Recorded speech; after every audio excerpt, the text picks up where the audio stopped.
ಹೌದು ಅಂತ ನಾವು ಮುಖ್ಯಮಂತ್ರಿಗಳ ವರದಿಯನ್ನು ನಾವು ಹೌದು ಅಂತ ನಾವು ತಿಳಿದುಕೊಂಡು, ಆಮೇಲೆ ಶಿವಮೊಗ್ಗದಲ್ಲಿ ಒಂದು ಸಂಚಾರಿ ಪೀಠವನ್ನು ಕೊಡಿ ಅಂತ ಕೇಳಿದಾಗ ಅದನ್ನು ಪರಿಶೀಲನೆ ಮಾಡ್ತೇವೆ ಅಂತ ಹೇಳಿದ್ರು. ಅದು ಒಂದು ಕಡೆ. ಮುಖ್ಯ ನ್ಯಾಯಮೂರ್ತಿಗಳಿಗೆ ಕೊಟ್ಟಾಗ ಈ ಎರಡೂ ಬೇಡಿಕೆಗಳನ್ನು ಸಲ್ಲಿಸಿದ್ರು ಕೂಡ ಅವರು ಏನೂ ಉತ್ತರ ಹೇಳಲಿಲ್ಲ. ಆದ್ದರಿಂದಾಗಿ ನಮಗೆ ಶಂಕೆ ಇತ್ತು, ಈ ಯಾವುದಾದ್ರೂ ಕಾರಣದಿಂದ ಈ ಮಂಗಳೂರು ಪೀಠಕ್ಕೆ ಸಂಖ್ಯಾಬಲ ಕೇಸುಗಳ ಸಂಖ್ಯಾಬಲ ಕಡಿಮೆಯಾದ ಕಾರಣಕ್ಕೋಸ್ಕರ ಕಡಿಮೆ ಆಗುವಂಥ ಸಂದರ್ಭ ಇರೋದರಿಂದಾಗಿ ಈ ಶಿವಮೊಗ್ಗವನ್ನು ಅದಕ್ಕೆ ಸೇರಿಸುವಂಥ ಒಂದು ಅನುಮಾನ ನಮಗಿತ್ತು. ಆದ್ದರಿಂದಾಗಿ ಶಿವಮೊಗ್ಗದ ಜನತೆಗೆ ವಿಚಾರಗಳನ್ನೆಲ್ಲ ಹೇಳಿದ್ವಿ. ಇಲ್ಲ, ನಾವು ಯಾವ ಕಾರಣಕ್ಕೂ ಶಿವಮೊಗ್ಗ ಮಂಗಳೂರಿಗೆ ಸೇರಿಸೋಕ್ಕಾಗೋದಿಲ್ಲ, ಈ ಬಗ್ಗೆ ನಾವು ಒಂದು ಹೋರಾಟವನ್ನು ಮಾಡಬೇಕು ಅಂತ ಒಂದು ಜನರ ಅಭಿಪ್ರಾಯದ ಮೇರೆಗೆ ನಾವು ಒಂದು ಹೋರಾಟ ಸಮಿತಿಯನ್ನು ರಚಿಸಿಕೊಂಡ್ವಿ. 13 ದಿವಸಗಳ ಕಾಲ ದಿವಸ ಪ್ರತಿನಿತ್ಯ ಇದನ್ನು ಧರಣಿ ಸತ್ಯಾಗ್ರಹವನ್ನು ಮಾಡಿದ್ವಿ. ಅದರಲ್ಲಿ ಸುಮಾರು ದಿವಸ 500-600 ಜನ ಬೇರೆ ಬೇರೆ ಜನರು ಬಂದು ಸೇರಿ ಧರಣಿ ಸತ್ಯಾಗ್ರಹದಲ್ಲಿ ಪಾಲ್ಗೊಂಡು ಎಲ್ಲ ಚುನಾಯಿತ ಪ್ರತಿನಿಧಿಗಳು ಕೂಡ ಅವರವರ ಹಿಂಬಾಲಕರ ಜೊತೆಯಾಗಿ ಒಂದೊಂದು ದಿವಸ ಪಾಲ್ಗೊಂಡಿದ್ದಾರೆ. MP ಬಂದಿದ್ದಾರೆ, MLC ಬಂದಿದ್ದಾರೆ, MLA ಬಂದಿದ್ದಾರೆ, ಎಲ್ಲರೂ ಕೂಡ ಒಟ್ಟಾಗಿ ಅವರೆಲ್ಲರೂ ಏನಿದೆ ಶಿವಮೊಗ್ಗದಲ್ಲಿ ಸರ್ಕ್ಯೂಟ್ ಬೆಂಚ್ ಆಗೋದು, ಅಂದರೆ ಏನು ಬೇಕು, ಏನು ವ್ಯವಸ್ಥೆ ಬೇಕು ಅದೆಲ್ಲವನ್ನು ಮಾಡಿಕೊಡ್ಬೇಕಂತದ್ದು ಅವರ ಅಭಿಪ್ರಾಯ. ನಮ್ಮ ಪ್ರಶ್ನೆ ಇಷ್ಟೇ, ನಮ್ಮನ್ನು ಆಲಿಸಿ ಯಾವುದೇ ತೀರ್ಮಾನ ತೆಗೆದುಕೊಳ್ಬೇಕಂದ್ರೆ ಎಲ್ಲ ವ್ಯವಸ್ಥೆಯಲ್ಲಿ ಅವರನ್ನು ಯಾರಿಗೆ ಅಂತಾಗುತ್ತೆ ಅವರನ್ನು ಆಲಿಸಿ ಒಂದು ತೀರ್ಮಾನ ತೆಗೆದುಕೊಳ್ಬೇಕಂತ ವ್ಯವಸ್ಥೆ ಈ ದೇಶದಲ್ಲಿ ಎಲ್ಲಿ ಯಾವಾಗಿಂದ ಈ ವಿದೇಶಿ ವ್ಯವಸ್ಥೆ ಪ್ರಾರಂಭವಾಗಿದ್ದು ಅಲ್ಲಿಗೂ ಇದೆ.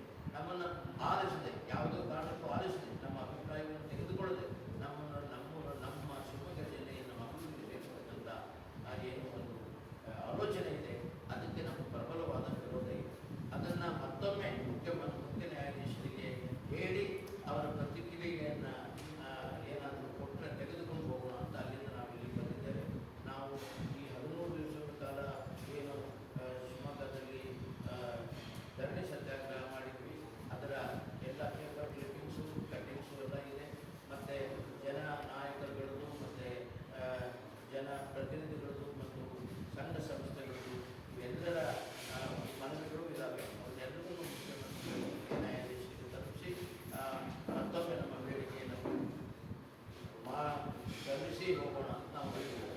ಆಮೇಲೆ ಮತ್ತೊಂದು ವಿಚಾರವನ್ನು ನಾವು ಹೇಳ್ತೇವೆ, ಒಂದೊಮ್ಮೆ ಇದು ಮಂಗಳೂರಿಗೆ ನಮ್ಮ ಶಿವಮೊಗ್ಗವನ್ನು ಕಟ್ಟಿಸುವಂಥ ಒಂದು ಪ್ರಸ್ತಾವನೆ ಮುಂದುವರೆದರೆ ಇದು ಶಿವಮೊಗ್ಗ ಜಿಲ್ಲೆಯಲ್ಲಿ ಈ ಪ್ರತಿಭಟನೆ ನಿರಂತರವಾಗಿ ನಡೆದುಕೊಂಡು ಹೋಗ್ತದೆ. ಮತ್ತು ಇದು ನಿಲ್ಲೋದಿಲ್ಲ, ಅದು ಎಲ್ಲಿವರೆಗೆ ನಮ್ಮನ್ನು ಅಲ್ಲಿಂದ ಹೊರಗಿಡ್ತಾರೆ ಅನ್ನೋರಿಗೂ ಈ ಒಂದು ಹೋರಾಟ ಮುಂದುವರೆದು ಹೋಗ್ತದೆ ಅಂತಕ್ಕಂಥ ಮೊದಲನೇ ವಾದ.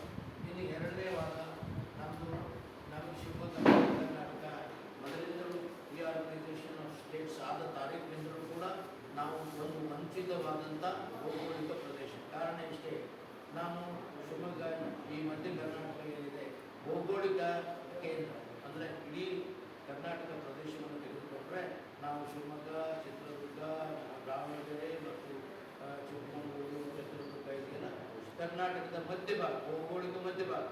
ಆ ಭೌಗೋಳಿಕ ಮಧ್ಯಭಾಗವಾದ ಕಾರಣಕ್ಕಾಗಿ ನಾವು ಎಲ್ಲ ಆಡಳಿತಾತ್ಮಕ ಕೇಂದ್ರವನ್ನು ನಾವು ಹೊಂದುವಂಥ ಆಗುತ್ತೆ. ಭೌಗೋಳಿಕ ಮಧ್ಯಸ್ಥಾನವಾಗಿದೆ ಅಂತ ಕಾರಣಾಂತರದಿಂದ ಆಗಬೇಕಾಗಿದೆ. ಆದರೂ ಕೂಡ ಈ ಹೈಕೋರ್ಟ್ ಸಂಚಾರಿ ಪೀಠವನ್ನು ಹೊಂದುವಂಥ ಆಗುತ್ತೆ ಮತ್ತು ಕರ್ನಾಟಕಕ್ಕಿದೆ. ಆದ್ದರಿಂದ ಭೌಗೋಳಿಕ ಕೇಂದ್ರವಾಗಿರ್ತದೆ.